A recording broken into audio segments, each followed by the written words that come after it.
आप शुरू करो। बोलो श्री प्राणनाथ प्यारे की जय। बोलो श्री सद्गुरु महाराज की जय। सभी सुंदर साथी को मेरा प्रेम प्रणाम जी। वारी रे वारी मेरे प्यारे मैं तुम पर वारी। वारी रे वारी मेरे प्यारे मैं तुम पर वारी। टूक टूक कर डारू यातन। टूक टूक कर डारू यातन। ऊपर कुंज बिहारी मैं तुम पर वारी। वारी रे वारी मेरे प्यारे मैं तुम पर वारी। वारी रे वारी मेरे प्यारे। वारी रे वारी मेरे प्यारे मैं तुम पर वारी। सुंदर स्वरूप श्याम श्यामा जी को। सुंदर स्वरूप श्याम श्यामा जी को। सुंदर स्वरूप श्याम श्यामा जी को। फिर जाऊं बलिहारी मैं तुम पर वारी। फिर जाऊं बलिहारी मैं तुम पर वारी। इन दो स्वरूपों दया करी। इन दो स्वरूपों दया करी। इन दो स्वरूपों दया करी। मुझ पर नजर तुम्हारी मैं तुम पर वारी। वारी रे वारी मेरे प्यारे मैं तुम पर वारी। मैं तुम पर वारी। इन जहर ज़िमी से कोई ना निकस्या। जहर ज़िमी से कोई ना निकस्या। जहर ज़िमी से कोई ना निकस्या। अमल चढ़ो अति भारी मैं तुम पर वारी। अमल चढ़ो अति भारी मैं तुम पर वारी। मुझे देखते सैयल मेरी। मुझे देखते सैयल मेरी। मुझे देखते सैयल मेरी कईयों जीत के बाजी हारी मैं तुम पर वारी। वारी रे वारी मेरे प्यारे मैं तुम पर वारी। मैं तुम पर वारी। कारी कुमत कूब कुचल। कारी कुमत कूब कुचल।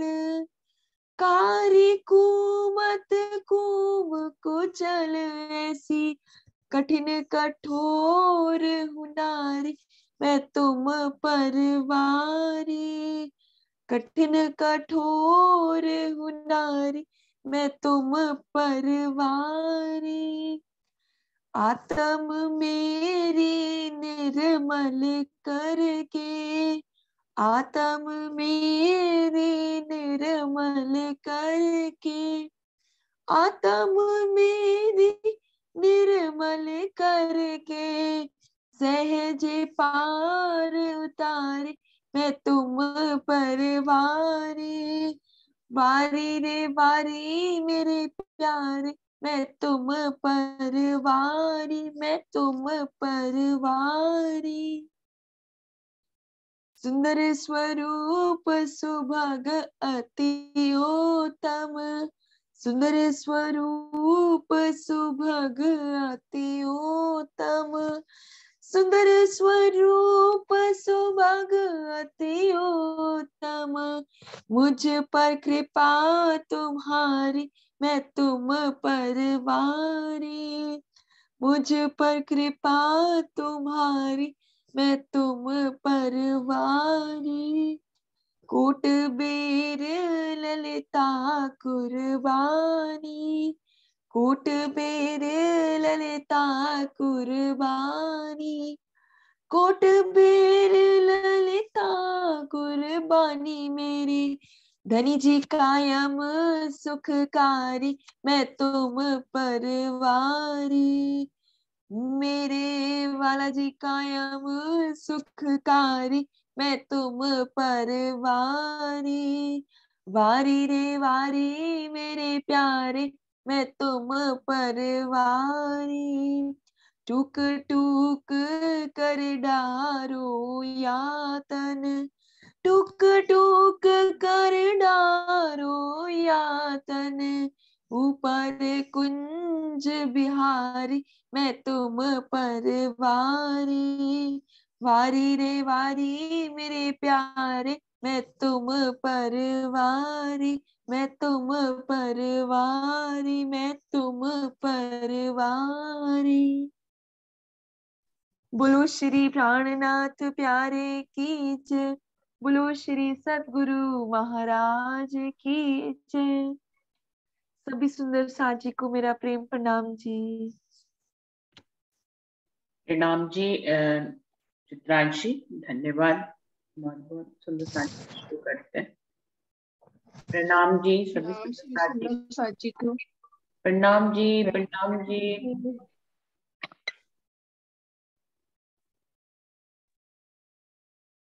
प्रथम लागू दोई चरण को, धनिये ना छुड़ाइयो खीन, लाख तली लालेड़िया मेरे जीव के ही जीवन, इन पाओ तले पड़ी रहूं, धनी नजर खोलो बातून, पलना वालों निरखो नेत्रे मेरे जीव के ही जीवन, मेरे जीव के ही जीवन।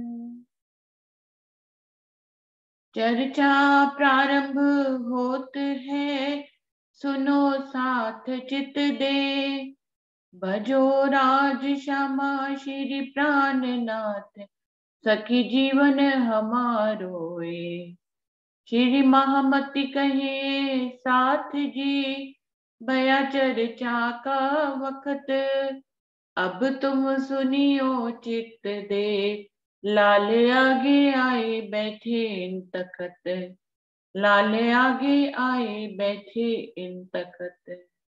बोलिए श्री प्राणनाथ प्यारे की जय, बोलिए श्री सद्गुरु महाराज की जय।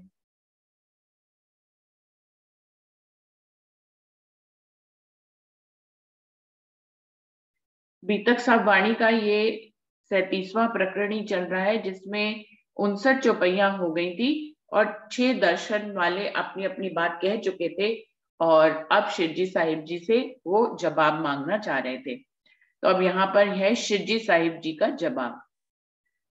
कही व्यास हरिवंश में वो कह रहे हैं, आपने सब शिरजी साहिब जी से अपनी बात कहने के बाद कहते हैं कि अब आप बताइए कि कौन से शास्त्रों में आपकी गवाही है और आपकी क्या साक्षियां हैं, आप किस मत से बिलोंग करते हैं, क्या आपकी तो नई राह दिख रही है, आप हमें अब अपने बारे में बताइए। तब शिरजी साहिब जी क्या जवाब देते हैं। कही व्यास हरिवंश में देखो संत विचार, जन्मे जय राजा प्रते सुनो विरोध तज सार। शिरजी साहिब जी कहते हैं कि वेद व्यास जी ने हरिवंश पुराण में जन्मे जय राजा को जो कहा है, उसकी साक्षी मैं आपको देते हुए कहता हूं, आप सभी लोग संत लोग इस पर विचार करिएगा और अपने मन से किसी भी तरह के विरोध को हटाकर मेरी बात को ध्यान से सुनिएगा।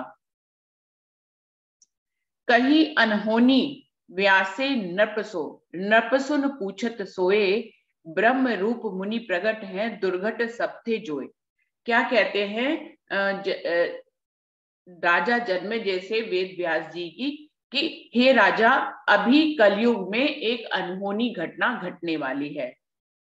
तब उनकी इस बात को सुनकर राजा उनसे पूछते हैं कि वो अनहोनी घटना क्या घटने वाली है। तो वेद व्यास जी कहते हैं कि कलयुग में ब्रह्म मुनि प्रकट होने वाले हैं। दुर्घट सब थे जो ये घटना आज से पहले न कभी हुई है न कभी होएगी। तो ऐसी घटना जो अनहोनी के रूप में घटने वाली है कि ब्रह्म मुनि इस दुनिया में प्रकट होने वाले हैं। नृप तब पूछी व्यास सो, सनकादिक थे जोए सोए, तुम लो ऋषि बहु प्रगटे, क्या ब्रह्म रूप तुम ना हुए। तब जन्मेजय राजा उनसे पूछते हैं वेद व्यास जी से कि सनकादिकों से लेकर आप तक इतने ऋषि इस ब्रह्मांड में अब तक हो गए हैं, क्या आप सब ब्रह्म मुनि नहीं है। अब उनको ब्रह्म मुनि का मतलब अभी नहीं मालूम है, इसलिए पूछ रहे हैं कि आप ब्रह्म मुनि नहीं है। ब्रह्म मुनि मतलब जिसको ब्रह्म का साक्षात्कार हुआ हो, जो ब्रह्म का जानने वाला हो और जो ब्रह्म के बारे में आपको बता सके। तो कह रहे हैं कि सनकादिक से लेकर अब तक इतने ऋषि हुए आप तक, क्या आप लोग ब्रह्म मुनि नहीं है। तब व्यासे नृपसो कही, वे भय नहीं कोई काल, हुए प्रगट कलयुग में प्रगट आए के हाल। तब व्यास जी कहते हैं कि हे राजा जन्मेजय, वे भय नहीं कोई काल, वो अब तक कभी प्रकट हुए ही नहीं। हुए प्रकट कलयुग में, अब वो प्रकट होंगे कलयुग में, प्रकट आए के हाल, और ना आप अब प्रकट होंगे और इसके आगे भी कभी प्रकट नहीं होंगे। उनकी निशानी क्या है, जैसे कि वो पूछ रहे हैं कि आप ब्रह्म मुनि नहीं है, तो वेद व्यास जी बता रहे हैं कि उनकी निशानी ये है, उत्तम पुरुष बिन और को देवी देव न ध्याए, अकथ कथा नवतन कहे, सग जुन जग सुन पूजे ताए। कि वो उत्तम पुरुष परमात्मा के अलावा और किसी देवी देवता को की पूजा नहीं करते, ना उनका ध्यान करते हैं। और वो ये इस दुनिया में आकर जो अकथ है, जो अब तक नहीं कहा गया है, अपने इन तनों के माध्यम से वो अकथ कथा को कहेंगे, जिसको सुनकर पूरा दुनिया उनकी पूजा करेगी, उनसे प्रभावित होगी और फिर उनकी पूजा करेगी। तो वो अकथ कथा क्या है, उत्तम पुरुष परमात्मा के बारे में, उसके स्वलीला अद्वैत के बारे में, उसके परमधाम के 25 पक्षों के बारे में, उसके शोभा और श्रृंगार के बारे में वो आकर यहाँ पर बताएंगे, जो अब तक इस ब्रह्मांड में ना कभी कहा गया था और ना कहा जाएगा। तो कह रहे हैं उनकी ऐसी बात जो अब तक कही नहीं गई है, वो ऐसी बात यहाँ पर कहेंगे और जिसको सुनकर पूरा जग, पूरा संसार उनकी पूजा करेगा। ए व्यासे नप्रसो कही, बहुत विध विस्तार, तिनकी साख जो दे तो देखो संत विचार।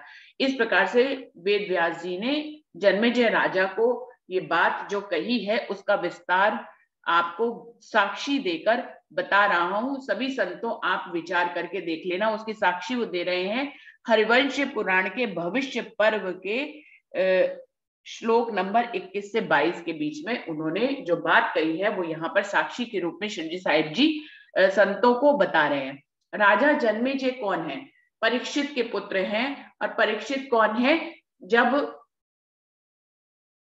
पांडव जो है जब जीत जाते हैं और वो 36 वर्ष तक राज्य कर लेते हैं, उसके बाद वो सिंहासन पर परीक्षित को बिठाकर खुद हिमालय की यात्रा के लिए चले जाते हैं। और राजा परीक्षित के पुत्र जन्मेजय हैं, जिनको वेद व्यास जी ये कथा बता रहे हैं और हरिवंश पुराण के भविष्य पर्व में ये बात साक्षी के रूप में लिखी हुई है। क्या उक्तम चा हरिवंशे भविष्यतोत्तरे अभवन्त्यो भविष्यन्ति मुनियो ब्रह्म रूपेण उत्पन्न ये कलयुगा प्रधान पुरुषाश्चर्य। क्या कह रहे हैं, उस प्रधान पुरुष, उस उत्तम पुरुष के आश्रम में रहने वाले कलयुग में प्रकट होंगे, जो ब्रह्म मुनि होंगे, जो ब्रह्म रूप होंगे। अब तक ना कभी वो प्रकट हुए थे, ना कभी प्रकट होंगे, वो अब कलयुग में प्रकट होने वाले हैं, जो प्रधान पुरुष के आश्रम में यानी कि उनके धाम में रहने वाले हैं, कलयुग में प्रकट होने वाले हैं वो मुनि। कथा योगेन तांस्वार्या पूज्यन्ति मानवा, यस्य पूजा समावेन जीव सृष्टि उदाहरणम्या। कि वो एक ऐसी कथा कहेंगे जो आज तक ना कभी कही गई है, ना कभी कही जाएगी, और उनकी इस कथा को सुनकर सभी मानव उनकी पूजा करेंगे, उनसे प्रभावित होकर उनकी इस कथा को सुनकर उनकी पूजा करेंगे, उनको नमन करेंगे, और जिसके कारण से जीव सृष्टि का उद्धार होगा। यानी कि उस कथा को सुनने से, उन ब्रह्म मुनियों की संगत करने से जीव सृष्टि को योग माया के ब्रह्मांड में अखंड मुक्ति प्राप्त होगी। वो जन्म मरण के बंधन से छूट जाएगी। जीव सृष्टि का इस प्रकार से उद्धार होगा। तो ये भविष्य हरिवंश पुराण के भविष्य पर्व के श्लोक 21 और 22 में की वो बता रहे हैं साक्षी शिवजी साहिब जी अधि संतों को कि आप जाकर ये बात देख लें, जहां पर ऐसा लिखा हुआ है कि कलयुग में ब्रह्म मुनि प्रकट होने वाले हैं। यह बात वेद उपनिषद में विद्विद कही बनाए और अष्टांग पुराण में आगम शास्त्र लिखा है। इस तरह से वेदों में और उपनिषदों में जगह जगह पर इस बात की साक्षी है, और 18 पुराणों में और आगे भविष्य में आने वाले सभी शास्त्रों में ब्रह्म मुनियों की गवाही विस्तार से लिखी हुई है। जो ग्राहक या वस्तु को सो लेवे चित ल्याए, ताको वेद उपनिषदे हम सब दे समझाए। शिवजी साहिब जी कह रहे हैं जो इस वस्तु का ग्राहक हो, लेने वाला हो, वो चित्त से हमारी बातों को समझे, उसको हम वेद और उपनिषद की सभी बातें साक्षी के रूप में समझाएंगे। तब सबने चित्त में लई ए नहीं कहूं बंधाए, पूछिए धाम क्षेत्र संप्रदाय तब जवाब नहीं आए। तब सारे संप्रदाय के लोग आपस में ये विचार विमर्श करते हैं कि ये तो कहीं हमसे बंध ही नहीं रहे हैं, इनसे जो भी पूछो ये उसका तुरंत साक्षी के अनुसार उत्तर देते हैं। तो अब इनसे इनका धाम क्षेत्र और संप्रदाय के बारे में पूछते हैं, तब देखते हैं कि ये क्या जवाब देते हैं। स्वामी विद संप्रदाय की कहो साख दे सोए, जो हम अपनी सबने कही तो तुम कहो प्रसन्न होए। तब सभी मिलकर कहते हैं कि हे स्वामी जी, आप अपनी संप्रदाय की विधि हमें बताइए, सभी साक्ष्यां देकर बताइए। जिस प्रकार से हमने अपनी सारी विधि बताई है, वैसे ही आप भी प्रसन्न चित्त होकर हमें अपनी संप्रदाय की विधि बताइए। करके गर्व बोले सबे प्रश्न विविध विस्तार, शाखा शिखा कहो अपनी फेर कहो सूत्र विचार। सभी बड़े गर्व में कि अब ये हमारे प्रश्नों के उत्तर नहीं दे पाएंगे, बड़े गर्व में वे प्रश्न करते हैं कि आप अपनी शाखा शिखा के बारे में बताइए और अपना सूत्र के बारे में बताइए। सेवन अपनो निज कहो गोत्र इष्ट अरुजाप, साधन मंत्र पुरी कहो कहो देवी प्रताप। आप किसकी सेवा करते हैं, आपका जो है इष्ट क्या है, आपका जाप क्या है, गोत्र क्या है, आपका साधन क्या है, आपकी पूरी मंत्र क्या है, आपकी पूरी क्या है, और आपकी देवी क्या है, इन सब के बारे में बताइए। साला कहिए अपनी क्षेत्र होए सो जो होए, सुख विलास ऋषि देव जो तीर्थ शास्त्र जो होए। आप अपनी शाला बताइए, अपना क्षेत्र बताइए, अपने सुख विलास का स्थान बताइए, अपना ऋषि और अपना देवता और अपना तीर्थ और जो आपका शास्त्र है उसके बारे में बताइए। ज्ञान कहिए कुल आपनो फल और द्वार प्रकाश, कहाँ निवास कौन संपदा कहो उत्तर प्रश्न उजास। आप अपने ज्ञान के बारे में बताइए, अपने कुल के बारे में बताइए, और आपको उस ज्ञान से कौन सा प्रकाश प्राप्त होता है, क्या फल प्राप्त होता है ये बताइए। आपका निवास कहाँ है, आपकी संपदा क्या है, इन सब प्रश्नों के उत्तर आप हमें बताइए। कृपा दृष्ट बोले तबे सुनो साध सब कोई, प्रश्न प्रश्न को उत्तर तुमको दे हम सोए। तब कृपा दृष्टि करने वाले शिवजी साहिब जी कहते हैं कि हे सभी साधुओं, आप लोग जो भी हमसे पूछ रहे हो उस प्रश्न का उत्तर हम आपको सभी साक्ष्यों के साथ देते हैं। अकथ भेद अद्भुत ए चित दे सुनो तुम सब, की जो हृदय विचार धरो दोष जिन अब। कि जो अब तक नहीं कहा गया उसके भेद, अद्भुत भेदों को आप चित्त देकर समझिए। जो हम बताने जा रहे हैं अपने हृदय में उसका विचार करिए, और किसी भी प्रकार का दोष अपने हृदय में मत रखिएगा।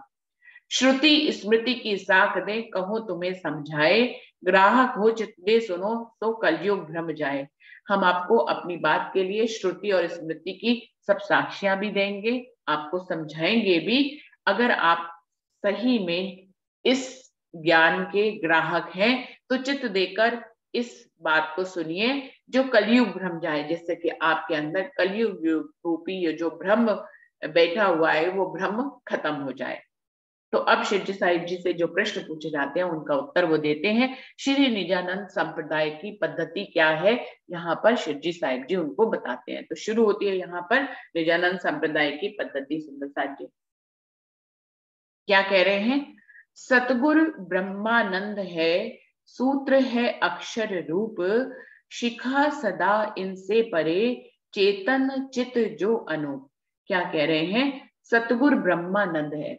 सतगुरु किसको कहते हैं? हम लोग इस बात पे बहुत बार मंथन कर चुके हैं, लेकिन पद्धति में एक छोटे से अंश के रूप में इसको क्लियर किया गया है। सतगुरु ब्रह्मानंद है। सुंदर साथ जी इसमें तो स्पष्ट कहा जा रहा है कि ब्रह्म का आनंद अंग सतगुर है। वैसे अगर हम यदि सतगुर का संधि विच्छेद करें तो उसमें आता है सत्य और गुर, यानी कि जिसके अंदर गुर का मतलब, सत्य का मतलब तो सत्य होता है और गुर का मतलब होता है, वैसे तो गुरु को ही गुरु कहते हैं, लेकिन गुर का एक और मतलब होता है जिसका मतलब होता है हुनर। मतलब इनके अंदर तो बहुत से गुर हैं, यानी कि बहुत से हुनर हैं, इस प्रकार से भी कहा जाता है। तो जिसके अंदर ब्रह्म के आनंद का हुनर हो उसको ही सतगुरु कहते हैं।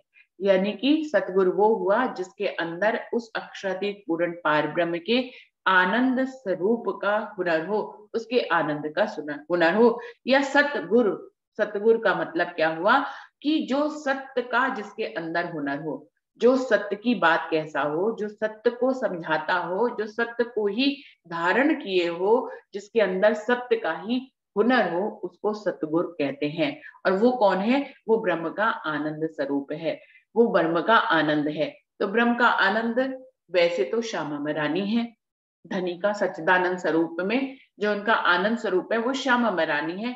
इस हिसाब से श्यामा मरानी को ही सतगुरु कहा गया है।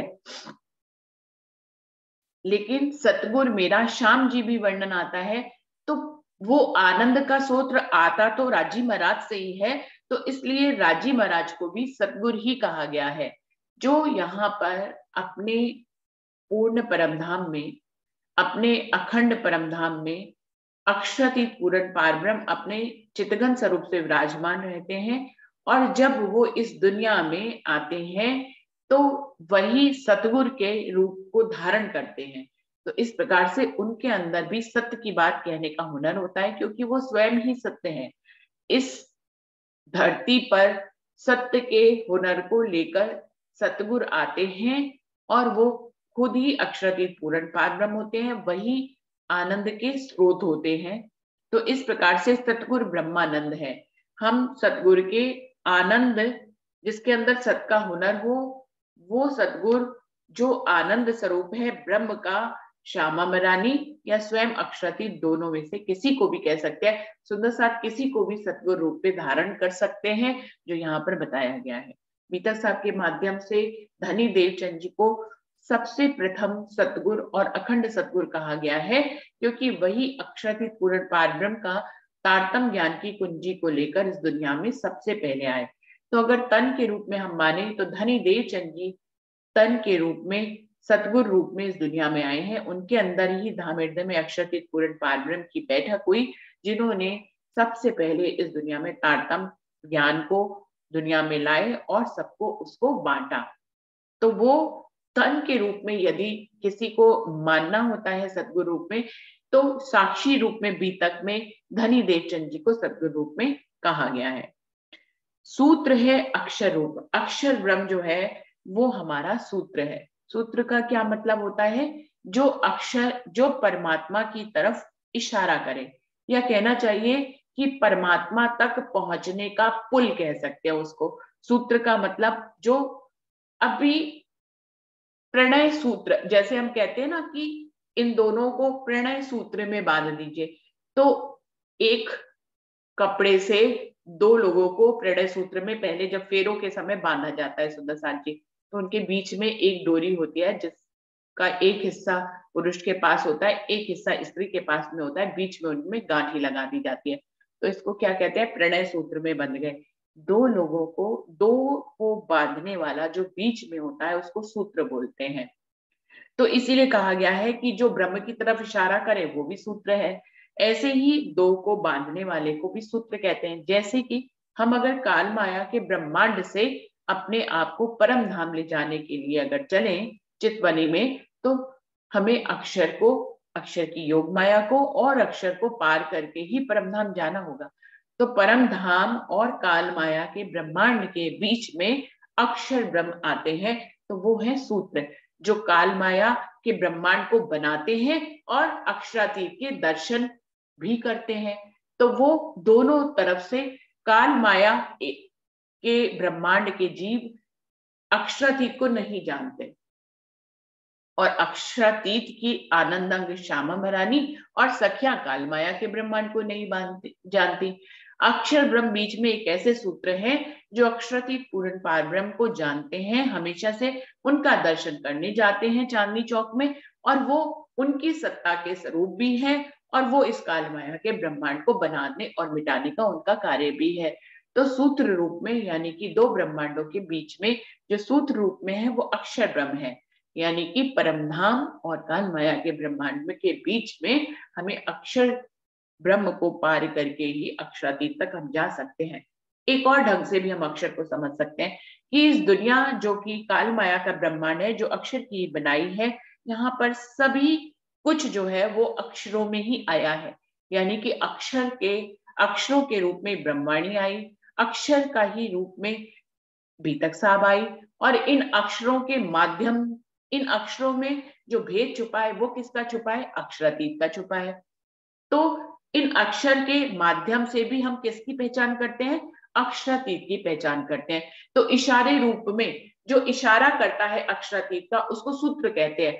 अब अगर हम अपनी बीतक और ब्रह्मवाणी को लें तो ये अक्षर के रूप में है और ये किसका इशारा कर रही है? तो ये किसकी तरफ हमें ले जा रही है? तो ये अक्षरों में जो वाणी आई है, अक्षरों में जो बीतक आई है, अक्षरों में जो सारे धर्मशास्त्र आए हैं, अक्षरों में हम जितनी भी बातें लिखते हैं, जितने भी परमहंस हैं, अगर अक्षरातीत की कोई बात बताते हैं तो किसका इस्तेमाल करते हैं? वो अक्षरों का ही इस्तेमाल करते हैं। चाहे युगलदास जी की पाती हो, चाहे धनी देवचंद जी की पाती हो, चाहे बड़ी व्रत हो, सब कुछ किसमें है? अक्षर में है। और अक्षर के माध्यम से ही अक्षरातीत की तरफ इशारा किया जाता है। तो इस प्रकार से सूत्र रूप में कौन है? अक्षर ब्रह्म है। शिखा सदा इनसे परे, चेतन चित जो अनूप। और शिखा जो है, हमारी जो शिखा है, वो चेतन चित जो अनूप, जो अनुपम सौंदर्य को धारण किए हुए सदा चेतन चितगन स्वरूप अक्षरातीत पूर्ण पार ब्रह्म है, जो अक्षर से भी परे हैं, वो हमारी शिखा है। शिखा किसको कहते हैं सुंदर साथ जी? अगर आप समझे तो लोग जो है, ये जब संत पुरुष जो है वो सर मुंडवाते हैं तो बीच में अपनी एक चोटी रखते हैं, उसको बोलते हैं शिखा। यानी कि शिखा मतलब जो है सबसे ऊंचा स्थान। हमारे इस 5 तत्व के शरीर में सबसे ऊंचा स्थान क्या होता है? वो शिखा होता है। तो शिखा को सबसे ऊंचा स्थान कहते हैं। वो सबसे ऊंचा स्थान वो कह रहे हैं शेरजी साहिब जी, वो कौन है? वो अनुपम सौंदर्य को धारण किए हुए सदा चेतन स्वरूप चितगन स्वरूप अक्षरातीत पूर्ण पार ब्रह्म ही हमारी शिखा है। यानी कि वो हमारा मूल है, हमारी शिखा है, हमारे लिए सबसे उच्चतम जो स्थान कहना चाहिए, जिसको शिखा रूप में कहते हैं, वो अक्षरातीत पूर्ण पार ब्रह्म ही हमारी शिखा है। तो इस प्रकार से सतगुरु जो है वो ब्रह्म का आनंद अंग है, सूत्र अक्षर रूप है और शिखा स्वयं अक्षरातीत पूर्ण पार ब्रह्म है। इस प्रकार से यहाँ पर स्पष्ट करते हैं शिवजी साहिब जी। अभी इसकी कुछ गवाहियां भी दे रहे हैं, जिसमें सतगुरु की गवाही, अक्षर की गवाही और शिखा की गवाही वो अपने दे रहे हैं। स्कंद पुराण के गुरु गीताए में इस प्रकार से लिखा हुआ है, ये संस्कृत का श्लोक है। ब्रह्मानंद परम सुखद केवल ज्ञान मूर्तिमम द्वंद्वातीत गगन सदृश्य त्वमस्यादित लक्ष्यम एको नित्य विमल विमल मचल सर्वदा साक्षी रूप भावातीत त्रिगुण रहित सतगुरु चा नमानी। क्या कह रहे हैं? ब्रह्म के आनंद स्वरूप परम सुखद परम सुख को देने वाले केवल ज्ञान मूर्तिमम ज्ञान के स्वरूप द्वंद्वातीत जो द्वंद्वों से रहित है, गगन सदृश जो गगन के समान विस्तार वाले हैं, तो मत्स्यादित लक्षणम तुम ही ब्रह्म हो, इस लक्षण को धारण करने वाले, एको नित्य हमेशा एक रस रहने वाले, विमल विमल मचल सर्वदा साक्षी रूप, यानी कि परिवर्तन से रहित, सर्वदा साक्षी रूप, सबको साक्षी रूप से देखने वाले, भावातीत मन के भावों से अलग, त्रिगुण तीन गुण सतरजतम से भी रहित सतगुर चरमाणी, ऐसे सतगुरु को मैं नमन करता हूँ, ऐसे सतगुरु को मैं प्रणाम करता हूँ। तो ये साक्षी दे रहे हैं स्कंद पुराण में कि सतगुरु ब्रह्मानंद है, सतगुरु का जो आनंद स्वरूप है वो ही जो अक्षरातीत पूर्ण पारब्रह्म का आनंद स्वरूप है वही सतगुरु है, जिसको मैं प्रणाम करता हूँ, जिसको धारण करना चाहिए, जो इस श्लोक में उन्होंने गवाही के रूप में उसका वर्णन किया है।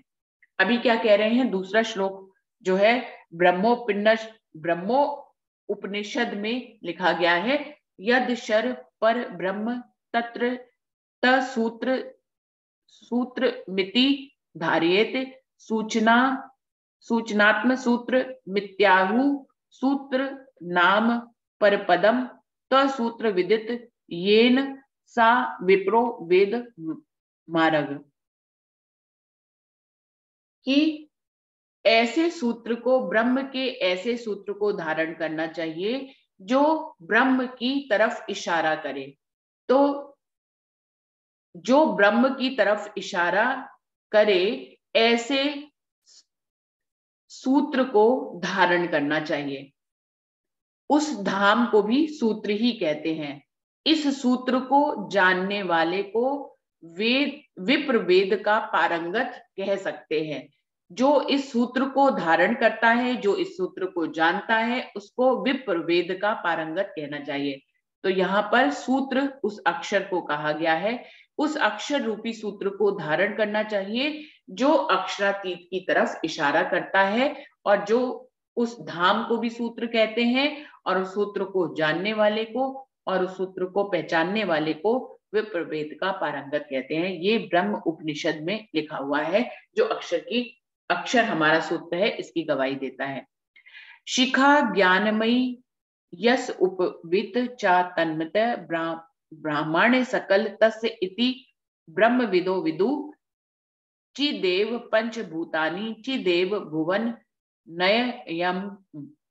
ये भी ब्रह्म उपनिषद की गवाही है, जिसमें शिखा की गवाही दी गई है कि वो ज्ञानमयी शिखा है, वही यज्ञोपवीत शिखा है, वो शिखा ज्ञानमयी है, वो यज्ञोपवीत है, वो सबको, जो इस शिखा को जानता है वो सबको ब्रह्म सदृश ही देखता है, और वो ब्रह्म ज्ञानी होता है।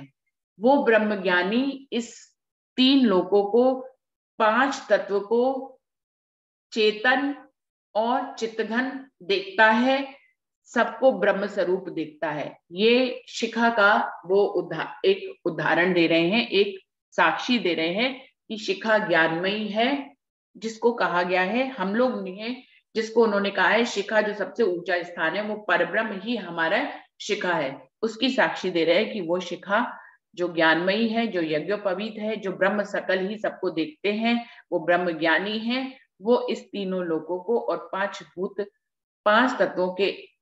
तत्वों को जो है चेतन स्वरूप देखते हैं और ब्रह्म स्वरूप देखते हैं। अब क्या कह रहे हैं आगे, एक और साक्षी दे रहे हैं, आनंद विज्ञान धन एवारिम तदेव मम परम धाम तदेव शिखा तदेव वो पवित्र चा, कि मैं आनंद स्वरूप हूं, मैं विज्ञान स्वरूप हूं, मैं एक स्वरूप हूं, मैं ही वही परम धाम है और वही शिखा है। ये है परमहंस उपनिषद की गवाही दे रहे हैं। तो इस प्रकार से ये जो उन्होंने अपने बताए हैं, सतगुरु का साक्षी दी, सूत्र की साक्षी दी और शिखा की साक्षी दी। तो सुंदर साथ जी, अगर इन गवाहियों को हम समझ पा रहे हैं या नहीं समझ पा रहे हैं, इससे कोई फर्क नहीं पड़ता है।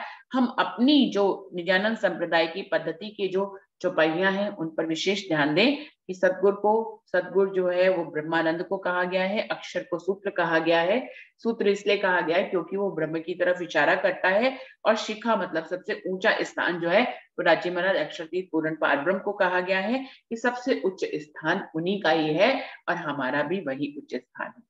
अभी अगली चौपाई में क्या कह रहे हैं? सेवन है पुरुषोत्तम, गोत्र चितानंद जान, परम किशोरी इष्ट है, पतिव्रत साधन मान। कि हम सेवन है पुरुषोत्तम, यानी कि हम यदि किसी की सेवा करते हैं तो वो हम उत्तम पुरुष की सेवा करते हैं। तो उत्तम पुरुष अक्षरातीत पूर्ण पारब्रह्म की ही हम सेवा करते हैं। और गोत्र चितानंद जान, हमारा जो गोत्र है वो चितानंद है। और चितानंद को यदि संधि विच्छेद करे तो चित्तघन और चित्त और आनंद स्वरूप आ रहा है। चित्त और आनंद स्वरूप किसको कहते हैं? चेतन स्वरूप, चितघन स्वरूप तो स्वयं राज जी है, आनंद स्वरूप श्री श्यामा जी हैं। ये दोनों जिसमें समाविष्ट होते हैं वो रूहें हैं, यानी कि रूहें राज्य का ही स्वरूप है, और उनके अंदर जो आनंद विद्यमान है श्यामा जी का भी आनंद विद्यमान है। तो हमारा जो गोत्र है वो परमधाम की सखिया है। परमधाम की सखिया ही गोत्र रूप में उनको चितानंद कहा गया है। परम किशोरी इष्ट है, परम सबसे ज्यादा किशोर स्वरूप वाली श्यामा महारानी ही हमारी इष्ट है। पतिव्रत साधन नाम, और हम परमात्मा की, उस पूर्ण पारब्रह्म परमात्मा की जो है नवदा भक्ति से नहीं बल्कि प्रेम लक्षणा भक्ति, पतिव्रत साधन से हम उनको प्राप्त करते हैं। हम परमात्मा को पति रूप में मानते हैं और इसी साधन से हम उनकी प्राप्ति करते हैं। तो इस प्रकार से सेवन का अर्थ उन्होंने उत्तम पुरुष को बताया कि हम उनकी सेवा करते हैं। गोत्र जो है परमधाम की सखियां परमात्मा की आनंद स्वरूपा सखियां चितानंद है, और परम किशोर श्यामा महारानी हमारी इष्ट है, और हम परमात्मा को पतिव्रत साधन से प्राप्त करते हैं, उनको पति रूप में प्राप्त करते हैं। इसकी भी गवाहियां दे रहे हैं। द्वाविमो पुरुषो लोके शर अक्षरा एवचा, शर सर्वाणि भूतानि कूटस्थो अक्षरा उच्यते, उत्तम पुरुष सत्वज्ञा परमात्मे यु दाहता। कि ये गीता की गवाही है 15वें प्रकरण की 16 और 17वां चौपाई, जिसमें लिखा है कि दो प्रकार के पुरुष होते हैं, शर पुरुष और अक्षर पुरुष। शर सर्वाणी भूतानी, सारी सृष्टि और उसके प्राणी शर पुरुष में आते हैं। कूटस्थो अक्षरा उच्यते, और कूटस्थ अक्षर पुरुष उससे अलग है। उत्तम पुरुषा सौवन्या, उत्तम पुरुष तो कूटस्थ अक्षर पुरुष से भी अलग विद्यमान है। परमात्मा जिसको परमात्मा रूप में माना जाता है वही परमात्मा है, वो कूटस्थ अक्षर और सर्व जगत के शर पुरुष से भी बिल्कुल अलग विद्यमान है। तो इस प्रकार से उत्तम पुरुष की, जिसको कह रहे हैं कि सेवन है पुरुषोत्तम, इस उत्तम पुरुष का हम सेवन करते हैं, सेवा करते हैं। तो सुंदर साथ जी यहीं पर समय समाप्त हो रहा है, तो निजानंद संप्रदाय की पद्धति को कल हम पूरा करेंगे और फिर हम आगे बढ़ेंगे। तो यहीं पर ही जयकारा बोल लेते हैं सुंदर साथ जी और चौपाई को दोहराते हैं। सेवन है पुरुषोत्तम, गोत्र चितानंद जान, परम किशोरी इष्ट है, पतिव्रत साधन मान, पतिव्रत साधन मान।